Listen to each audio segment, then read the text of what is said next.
හිතනවා ඔයගොල්ලෝ හැම කෙනෙක්ම ගොඩක් සතුටින් පරිස්සමින් ඉන්නව ඇති කියලා.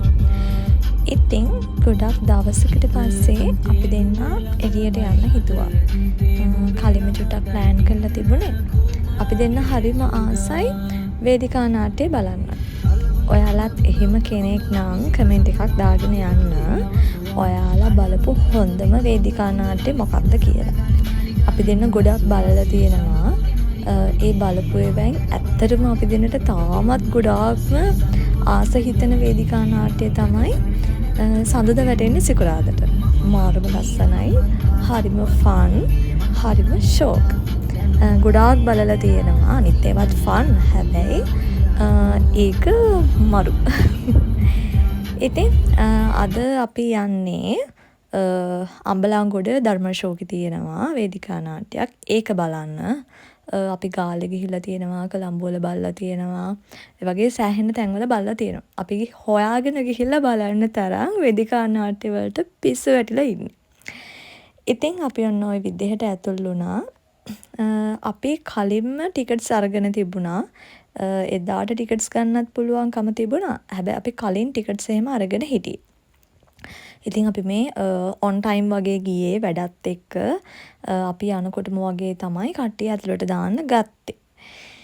ඉතින් ඔන්න ඔය විදිහට තමයි ධර්මාශෝකේ ඔඩිටෝරියම් එක තියෙන්නේ. මම ඔඩිටෝරියම් එකට නම් කලින් ගිහිල්ලා තියෙනවා. මොකද අපේ සහෝදර පාසලනේ. මම දේවානන්ද ළමයෙක්.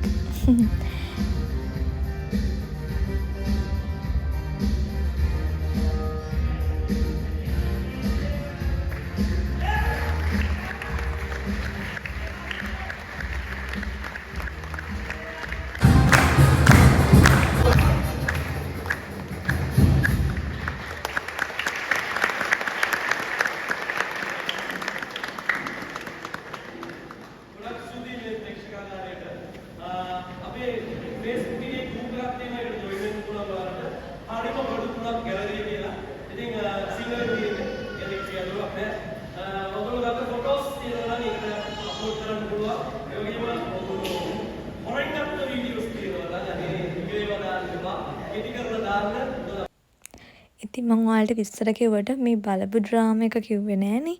මේකේ නම මට මතක විදිහට හරිම බඩු තුනක්. ඇත්තටම මේ තුන් දෙනා නම් මාරම දක්ෂයි, හරිම ටැලන්ටඩ්. ඉතින් අන්න ඩ්‍රාමා එකත් ඉවරයි. දැන් රෑ 10:30 විතර ඇති. අපි හිතුවට වඩා ගොඩක් වෙලා ඩ්‍රාමා එක තිබුණා.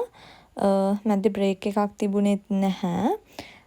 පැය 3කට වඩා තිබුණා මට මතක විදිහට. ඉතින් මේ තැන හරිම පුරුදු තැනක් අපි දෙන්නට. අපි දෙන්න මෙතනට කන්න ගියේ මට මතක විදිහට අවුරුදු 3කට 4කට විතර පස්සේ. ඊට කලින් අපි දෙන්න හැමදාම මාසෙකට සැරයක් මෙතනට ගිහලා කෑම try කරනවා. එතන කෑම හරිම රහයි. ඒ වගේම අර කිසිම ආටිෆිෂල් දෙයක් දාන්නේ නැහැ. ඔක්කොම නැචරල් දේවල් දාලා තමයි හදන්නේ. හැබැයි අපි යන දවසේ නම් ඒගොල්ලෝ මම හිතන්නේ ෂොප් එක වෙන කට්ටියක් කරන්නේ. කලින් ගිහපු අය කවුරුත් හිටියේ නැහැ. හැබැයි කලින් කෑම රහයිද මන් දන්නේ දැන්ට වඩා. ඒ වුණාට ඉතින් ඔයගොල්ලෝ හිතන්නේ අපි දෙන නිකන් හිටියා කියලාද? ඔයගොල්ලෝ දන්නවනේ ඉතින් ඔයගොල්ලන්ටත් කෑම එකක් හම්බුනාම වෙන්නේ මොකද්ද කියලා. අන්න ඒ වගේ තමයි ඉතින් ඕනේ. ඉතින් අපි දෙන්න ඉතින් චුටක් කියව හිටියා. මොකද අපි දෙන්නත් ගොඩක් කාලෙකට පස්සේ එළියට ආවේ. ඒක නිසා කෑම එකත් හම්බුණා. හම්බුණාට මං හිතන්නේ අපි තමයි ඒගොල්ලෝගේ අන්තිම කස්ටමර්ස්ලා දෙන්න. අපි කාලා බීලා ඉවර වෙනකන් ඒගොල්ලෝ එළියට වෙලා හිටියා. මොකද ගොඩාක් රෑ වෙලා තිබ්බනේ. ඒක නිසා. ඉතින් අපි කන්න පටන් ගත්තා. ගොඩාක් දේවල් ඕඩර් කරේ නැහැ. මොකද ඩ්‍රාමා එක බලන ගමන් සෑහෙන දේවල් අපි කෑවා. අර ඩිනර් ගත්තා වෙන්න වගේ තමයි ඉතින් එළියට ආපු නිසා මේ වගේ පුංචි දෙයක් ඕඩර් කරේ.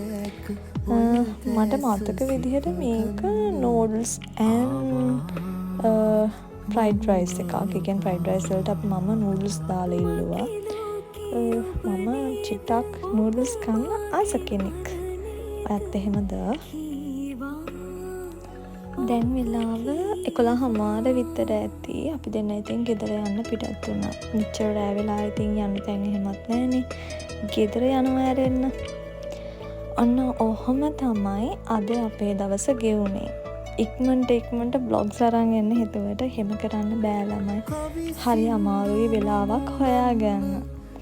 ඉතින් මම අලුත් චූටි වැඩක් පටන් ගත්තා. ඒකේ වීඩියෝස් ළඟදීම අරගෙන එන්න. ඉතින් ඔයාලා හැමෝම ගොඩාක් පරිස්සමින් සතුටින් ඉන්න.